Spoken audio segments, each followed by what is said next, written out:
બોલ ને ભાઈ તારી વાડીએ તો જમાવટ પડી ગઈ ભાઈ લા હા ભડ આપણી વાડીની માલિકો જમાવટ જ હોય જમાવટમાં તો કઈ વૈધું નથી હવે વધવા દીધું નથી કાઈ હું ધોયડો આવ્યો રૂસડા વાળી સાયલું લઈને હા ભાઈ લા હા ભડ હરખે વાવણી વાવવા જાવું છે હા વીરા શુભ ઘડીના મુહૂર્ત જાય છે તો હાલ બે ભાઈ જાય હરખે આપણી વાવણી વાવીએ બે વીરા હાલ વીરા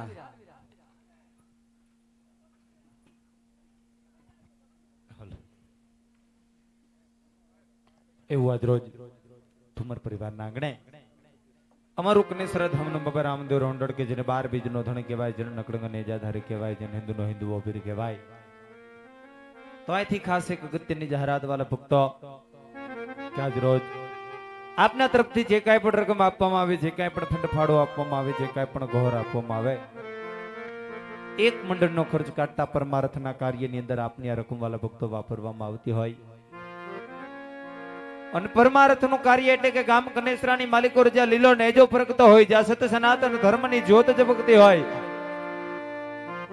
એવા રામદેવ પીર મહારાજના સાનિધ્યની માલિકોર જ્યાં કાયમને માટે ગાયોની સેવા ચાકરી કરવામાં આવતી હોય વાલા ભક્તો, અને એનાથી વિશેષ કનેસરાની માલિકોર રામદેવ પીર મહારાજના સાનિધ્યની માલિકોર જ્યાં કાયમને માટે એમ કહેવાય ટુકડોની હારી ટુકડોની ભાવના વેચાતી હોય, કાયમને માટે જે અનુક્ષેત્ર ચાલુ કરવામાં આવ્યું હોય વાલા ભક્તો માટે આપના તરફથી રકમ આપવામાં આવતી હોય, તો આપણે સનાતન ધર્મની સંસ્કૃતિ જેને કહેવાય ટુકડોની હરી ટુકડોની વાલા ભક્તો પરંપરા જે ચાલી આવતી હોય, એટલે કનેસરાની માલિકોર અનુક્ષેત્ર વાલા ભક્તો ચાલુ હોય માટે આપના તરફથી જે કાંઈ પણ રકમ આપવામાં આવતી હોય, તો વાલા ભક્તો એક ગાયોના ઘાસચારાની અંદર અનેક અનુક્ષેત્રની માલિકોર આપની આ રકમ વાલા ભક્તો વાપરવાની હોય માટે જ્યાં પણ મોજ પડીને અમને મૂકી અને વરહી જાજો. એનાથી વિશેષ એક ફાળાની બુક આપની સમક્ષ આવી રહી હોય, બુકની માલિકો યથાશક્તિ પ્રમાણે ફૂલની તો ફૂલની પાકડી લખાવી ધર્મના કાર્યની અંદર સહભાગી બનજો. કારણ કે આયા મૂછો મરડતા મહીપતિ અન ગજબ હતા ગંભીર, પણ સબડ એના શરીર અમ મહાણે જોયા મેકરણ.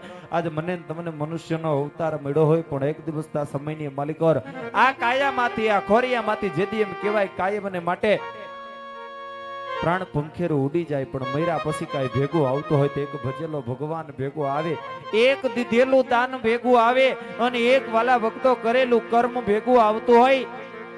બાકી લેણા હોય લાખ કે કરોડી ભાગોડે ભખાય, પણ મહાણે નો મડાય કોઈથી ભાગની વાતો ભૂપતા, મહાણે નો મડાય કોઈથી ભાગની વાતો ભૂપતા. કદાચ તમે કરોડપતિ હોય, અબજોપતિ હોય, પણ એક પણ રૂપિયો તમારો હરકા પરની મેળીએ ભેડો આવે ને એનાથી વિશેષ એક પણ સગા વાલા સ્નેહી જન કોઈ પણ વ્યક્તિ સાથે આવે નહીં. મર્યા પછી તો મારે ને તમારે એકલું જવું પડે, પણ કાંઈક વાલા ભક્તો આવા પરમાર્થના કાર્યની માલિકોર દાન દક્ષિણા થઈ હોય, કાંઈક પ્રભુનું ભજન કરી લીધું હોય, કાંઈક ઈશ્વરનું રટણ કરી લીધું હોય, અને કાંઈક વાલા ભક્તો સારું કાર્ય સારું કર્મ કરી લીધું હોય, તો હરકા પરની કેડી લગી ભેગું આવતું હોય. માટે એક પરમાર્થનું કાર્ય રોકવામાં આવ્યું હોય. અહીંયા આપના તરફથી જે કાંઈ પણ રકમ આપવામાં આવતી હોય, ગામ કનેસરાની માલિકોર જ્યાં કાયમને માટે એમ કહેવાય અનુક્ષેત્ર ચલાવવામાં આવતો હોય, આપણી ધર્મ અને સંસ્કૃતિની પરંપરા મુજબ જ્યાં જ્યાં વાલા ભક્તો સદાવ્રત ચલાવવામાં આવ્યું છે, ને અમારો ઠાકર પોતે કસોટી કરવા માટે આવ્યો. કારણ ઈ નો ખાવાનું ખાવા માંગ્યું, મહેમાન મહાભારાડી છે, ઈ પતિઓ રોગી અને પાંગડો અને શ્રીહરિ બૈનાતા સંત, અને આજ પણ હરિને યાદ છે.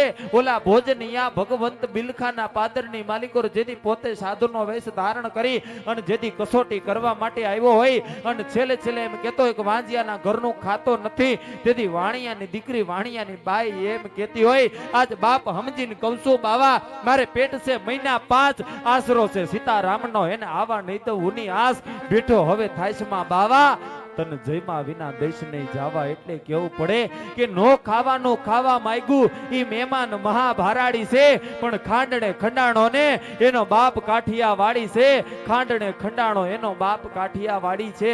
આપણી સંસ્કૃતિ આપણી પરંપરા મુજબ વાલા ભક્તો એમ કહેવાય કે જ્યાં સદાવ્રત ચલાવવામાં આવતું હોય, ત્યાં તેન લોકનો અધિપતિ કાયમને માટે બિરાજમાન થતો હોય. માટે ગામ કનેસરાની માલિકોર જ્યાં અન્નક્ષેત્ર ચલાવવામાં આવતું હોય, જ્યાં ગાયોની સેવા ચાકરી કરવામાં આવતી હોય, માટે આપના તરફથી જે કાંઈ પણ રકમ આપવામાં આવતી હોય તે એક ગાયોના ઘાસચારાની અંદર અને અન્નક્ષેત્રની માલિકો રકમ વાપરવાની હોય. માટે એક ફાળાની બુક આપની સમક્ષ આવી રહી હોય, યથાશક્તિ પ્રમાણે ફૂલની તો ફૂલની પાકડી લખાવી આ ધર્મના કાર્યની અંદર વાલા ભક્તો સહભાગી બનજો. એનાથી વિશેષ અમારું આ રામા મંડળ રમાડવા માટે ભાઈ વિપુલભાઈ માલકિયા, ભાઈ સંજયભાઈ માલકિયા અને ભાઈ કલ્પેશભાઈ મીઠાપરાનો સંપર્ક કરી આપ અમારું મંડળ રમાડી શકો છો. ધન્યવાદ. જય લખધણી, જય ખોડિયાલ. એ વીરા, હા ભાઈ. હાલો ભાઈ, વાવણીનો સમય છે, શુભ ઘડીના મૃત જાય છે, તો બે ભાઈ મળીને આપણી વાવણી વાવી હવે વીરા. હાલ વીરા.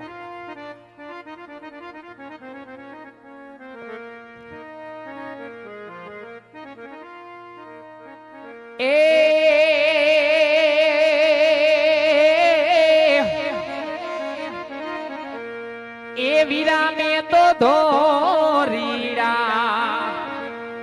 આજ જોઈના, એ વીરા મે તો ધોરી. હા વીરા હા.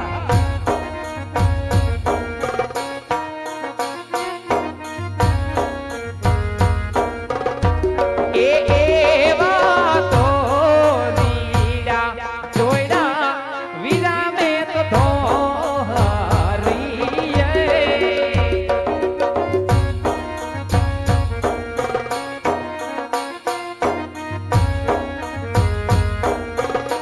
એ હરખે વાવણી વાવવા આયલા ખેડૂત ભાય, રાજના રે માર્ગે હાલિયા રે.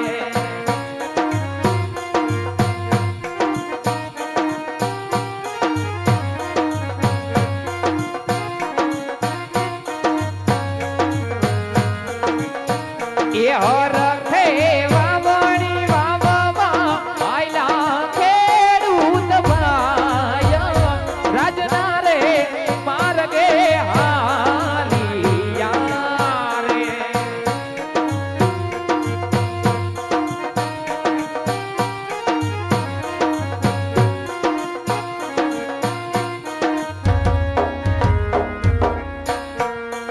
એ એવા હામારે એ મૈડા છે અજમલ રાજવીરે.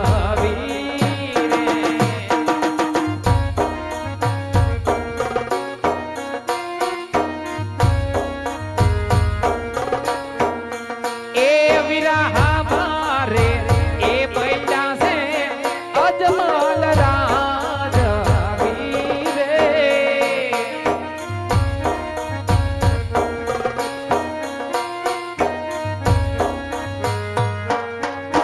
ये जोइए ने सुकानिया तो अवड़ा रे थाया, अवड़ू रे हरी बाजालिया रे. ए अवड़ू रे हरी बाजालिया रे. ए अवड़ू रे हरी बाजालिया. ए वीरा, હા ભાઈ. રાજા આજે પેલા હામા મૈડા છે, તો શું કરશું? સત્ય વાત કાંઈ કરવાની થાતી નથી, કેવું? કાંઈ બોલવાનું થાતું નથી, આવડું ભરીને બોલી જા. અરે બધા આજ મને તમને જોઈ ખડુભાઈ આવડું વાસ માટે તપાસ કરો બધા. ભલે મહારાજ. અરે વીરા ખેડૂતભાઈ, બોલો વીરા પ્રધાન. આજ મને મારા મહારાજને જોઈ શા માટે આવડું ફરી ગયું? અરે વીરા પ્રધાન, આજે તમને ને તમારા મહારાજને જોઈ અને અમે અવડું ભરીને ઊભા હોય એવી કોઈ વાત નથી વીરા. આજ આવા રૂડા મેં ગાય મંડાણ માંડ્યા છે, ઈ મેહુલો ખોબલે ને ધોબલે વેર હોશે, તો અમે તો બે ભાઈ અમારી હરખે વાવણી વાવવા જાય છે વીરા. તો એમાંની કોક અમારી ચીજ વસ્તુ ઘેર ભૂલાઈ ગઈ છે ભાઈ. તો ઉભા ઉભા બે ભાઈ વિચાર કરી કે કઈ વસ્તુ અમારી ઘેર ભૂલાણી વીરા. હા વીરા. બાકી તમને ને તમારા મહારાજ ને જોઈને અમે અવડું ફરીને ઉભા હોય એવી કોઈ વાત નથી વીરા, એવી કોઈ વાત નથી ભાઈ. અરે વીરા ખેડૂતભાઈ, આજ બધી જ વસ્તુ તમારે હારે હોવા છતાં શા માટે જૂઠું બોલો છો? સાંભળો વીરા, જો તમને એમ લાગતું હોય કે બધી વસ્તુ અમારી હારે હોય તો એ વીરા પ્રધાન ઈ જઈને કહી દો આપના મહારાજ ને કે ખેડૂત ભાઈ જો સાચી ને સત્ય વાત કરશે તો મહારાજ ને માઠું તો નહીં લાગે ને વીરા. જાઓ વીરા. અરે મહારાજા, જો ખેડૂતભાઈ સાચું ને સત્ય બોલે તો આપને દુઃખ તો નહીં લાગે ને? અરે ભગવાન, આજ ખડુભાઈ ને કહો કે જો આજ સાસુ ને સત્ય કહે તો એમને રાત તરફથી નામ આપજો, અને જુગદાર જૂઠું કહે તો ભોળાનાથના સોગંદે એમને સતી બનાવો ભાઈ. ભલે મહારાજ. અરે વીરા ખેડૂતભાઈ, બોલો વીરા પ્રધાન. જો સાચું ને સત્ય બોલશો તો રાત તરફથી નામ આપવામાં આવશે બે ભાઈને દઈશું. બે ભાઈને. અને જો જૂઠું બોલો તો ભોળાનાથના સોગંદ છે. અરે નહીં વીરા પ્રધાન, આજ એક સત્ય કઢવા માટે આજ ભોળાનાથના સોગંદ ના દેવાના હોય વીરા. એ ભાઈ, હા વીરા. એ વીરા, આ તો ભોળાનાથના સોગંદ આપે છે ભાઈ. સોગંદ નો ખોય ભોળાનાથના ખોટા હમ ખવાય નહીં. નો ખવાય. ભલે હમું રજવાડું હોય, જે વાત છે એ સત્ય વાત મહારાજને જઈને કરી દેવી છે વીરા. કરી દેવાય. પછી ભલે સંકટ જેલ પડે કે રાજ તરફથી ઇનામ મળે ભાઈ, હા, પણ મહારાજને જઈને સત્ય વાત કરી દેવી છે વીરા. કહી દેવાય. અને મહારાજના ચરણોમાં આ ખેડૂત ભાઈના પ્રણામ છે મહારાજ. કહો ભાઈ, એવી તો શું વાત છે વીરા? સાંભળો મહારાજ, આ તો કદાચ ને મહારાજ તમે સત્ય વાત કહેવાનું કહેતા હોય ને તો એ રાજવી પેલા તો મહારાજ કદાચ ને જો આ નાના મુખે મોટી વાત થઈ જાય ને તો આજ એક તમારી રયત ગણીને અમને માફ કરી દેજો મહારાજ. કારણ કે આવા રૂડા મેં ગાય મંડાણ માંડ્યા છે. વાવણીનો સમય છે, અમે બે ભાઈ હરકે વાવણી વાવવા જતા હતા મહારાજ. અને તમને જોઈને અવડું ફરીને ઊભું રહેવાનું કારણ તો એટલું છે મહારાજ કે આપણા રાજ્યની અંદર અરસ પરસ એવી વાતો થાય છે મહારાજ કે રાજા અજમલ પાપી બેટે વાંધ્યા છે મહારાજ. અને એ મહારાજ કદાચ જો ને વાંદિયાના ઝુકન લઈને અમારી વાવણી વાવવા જાય ને તો કાલ હવારે અમારો એક વાવેલ કણ ના ઉગે મહારાજ, એક વાવેલ કણ ના ઉગે. આજે એટલા માટે અમે બે ભાઈ ઉડું ફરીને ઉભા હતા મહારાજ. એટલા માટે અમે બે ભાઈ ઉડું ફરીને ઉભા હતા. અરે હે વીરા, કોણ કહે છે કે મુકના રાજવી અજમલ આજ પાપી પેટે વાંજ્યા છે ભાઈ? અરે મહારાજ, આપણા રાજ્યની અંદર અરસ પરસ એવી વાતો થાય છે મહારાજ. અરે કે વીરા, એમ ને આપણે કેવી વાત જૂઠી છે ભાઈ? સત્ય વાતની આપણને જાણ નથી, માટે આજ હું કહું અને તમે પણ સાંભળજો ભાઈ. કહો મહારાજ, આજે સત્ય વાતની અમને જાણ કરો મહારાજ. આ બાજુ 2500 રૂપિયા પરબતભાઈ કડવાભાઈ ઠુમર એમના તરફથી 2500 રૂપિયા અહીંયા ગાયોના ઘાસ સારા પેટે આપવામાં આવતા હોય. ખૂબ ખૂબ ધન્યવાદ.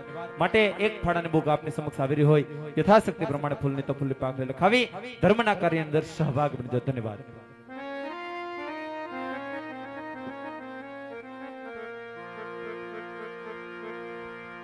આજ રાજન એક હું ને વીરા સાંભળજો ને વા.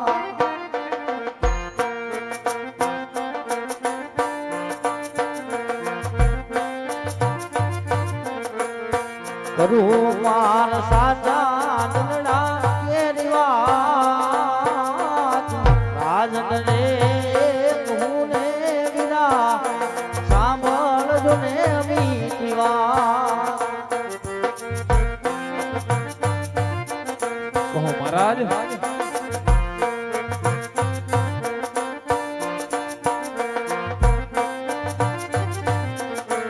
હે આવી લાસાને લખમાં આવી મારે દીકરી રે.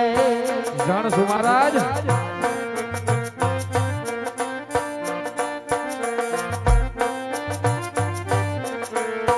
સગુણા હૈયા કેરો મારે હાર તણ તણ રે દીકરીયું રમે વીરા રાજ મારે. સત્ય વાત છે મહારાજ.